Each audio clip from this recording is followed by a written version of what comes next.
Hey guys, thank you for joining me. We are going to read this book called The Declaration of Independence from A to Z. It's by Catherine L. Osorino and paintings by Lane Johnson. So we open it up. Declaration from A to Z. It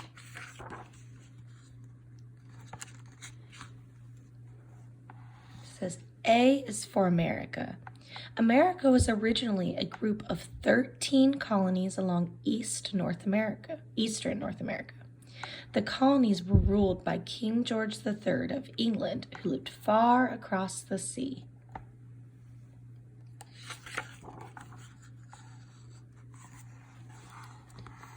See the picture on the side? That should look familiar. B is for the Boston Tea Party. King George made the colonists pay extra taxes for goods and services. He believed he could tax them on anything, including their tea. The colonists had no one in the British government to represent them. One December night in 1773, a group of men and boys met at Boston Harbor. They were dressed like Mohawk Indians. Their mission was to destroy all of the tea aboard 3 British ships. Careful not to cause any other damage, the group dumped the tea into the harbor. The event was called the Boston Tea Party. So look at that picture.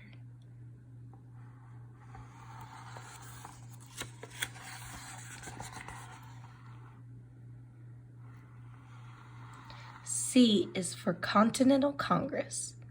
King George was angry, especially with the people of Boston. He made some new rules. There would be no more town meetings, and Boston Harbor would be closed until the tea was paid for. Soldiers were sent from Britain to America and were housed in people's homes without permission. That kind of sounds like one of those acts we've talked about, huh? The Continental Congress was formed in September of 1773 at Carpenter's Hall in Philadelphia to defend the rights of the colonists.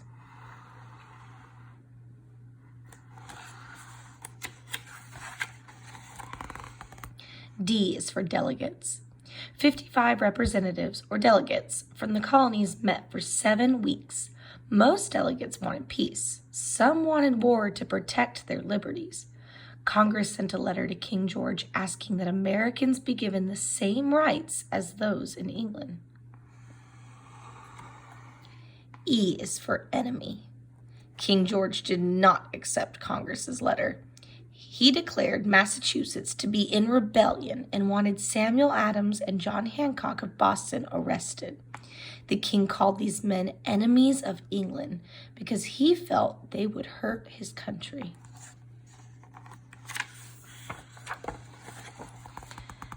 F is for fight.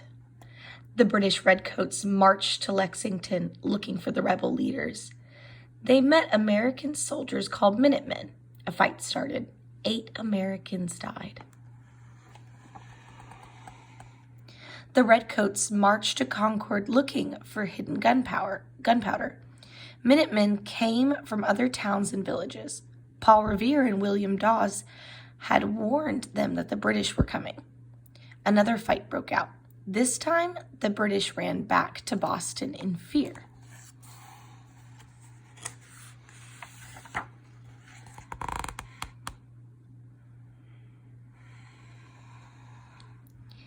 G is for grievances. The grievances or complaints against the king grew. He cut off American trade with other countries. He took away a person's right to a trial by jury and the charters the colonists used to govern themselves.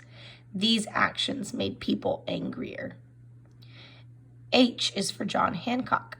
John Hancock joined the other delegates in Philadelphia in May of 1775 to start up the Second Continental Congress. He served as the president. Congress again tried to make peace with England, but with no success. Those don't look like the faces of happy colonists. We can see the sign they're looking at. It's pinned to a tree. I is for independence.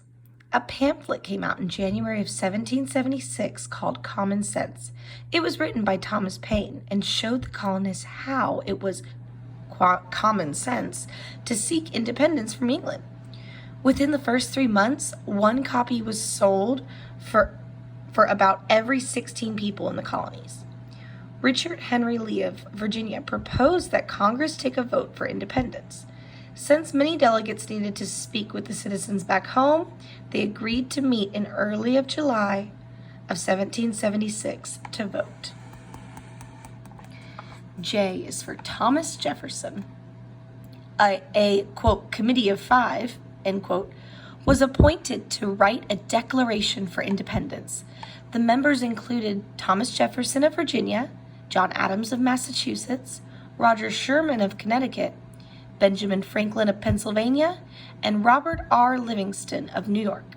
Thomas Jefferson was chosen to put their thoughts into words.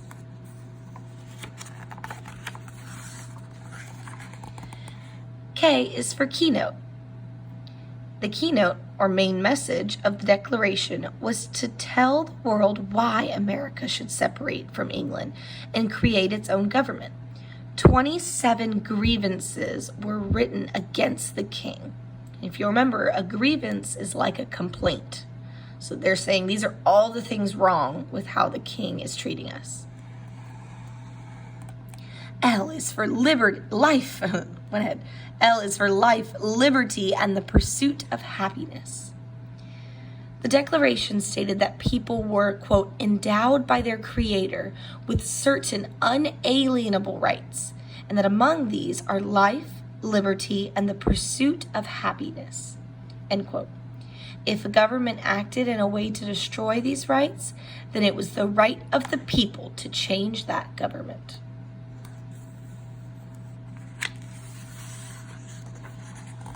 M is for majority. Congress was shown the document on July 2nd. After making changes, the delegates voted.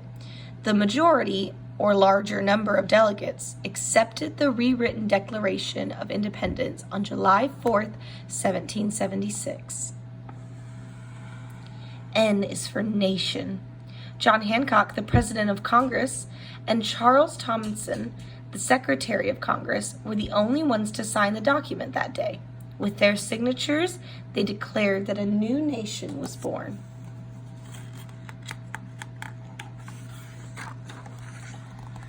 O is for oath.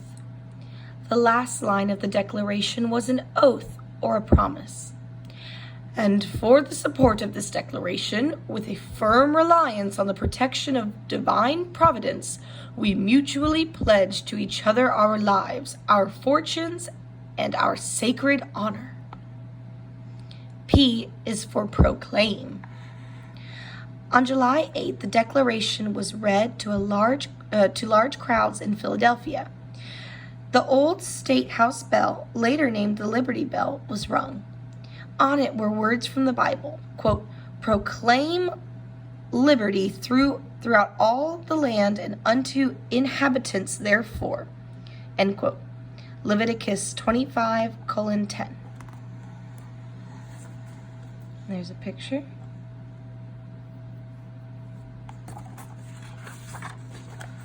Q is for quill.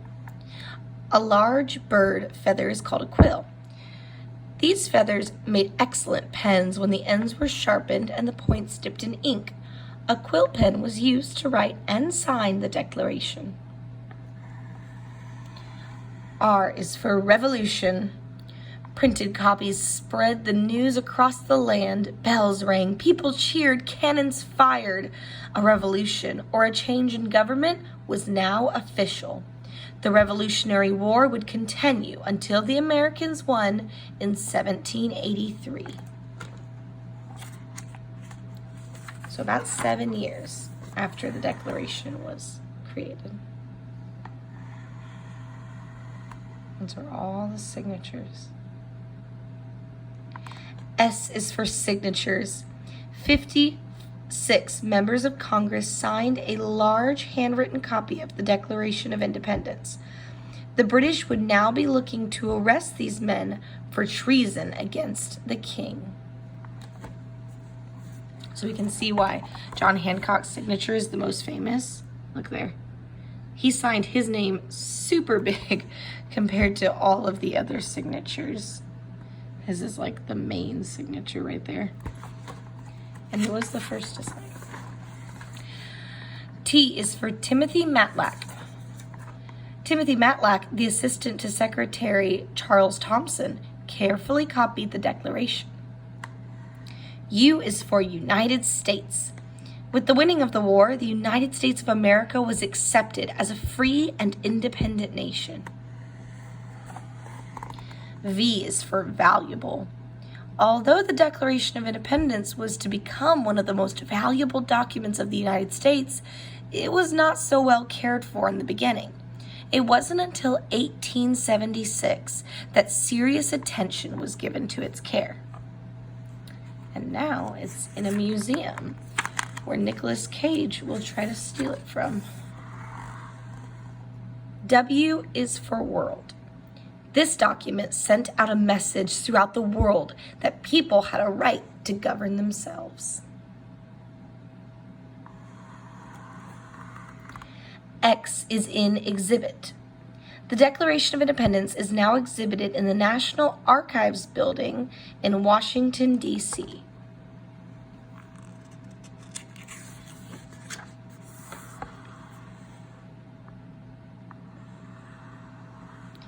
Y is for yearly. Every year, many citizens celebrate the 4th of July with picnics, fireworks, and the reading of the Declaration of Independence. Okay, I'm not so sure about that last one, but definitely the picnics and fireworks. Finally, Z is for zeal. Our forefathers loved this country so much that they were willing to fight for its freedom. Thanks to their zeal or devotion, the United States of America is more than 230 years old. The end. All right, guys, thank you so much for reading the Declaration of Independence from A to Z with me. And now you can go ahead with your work based off this.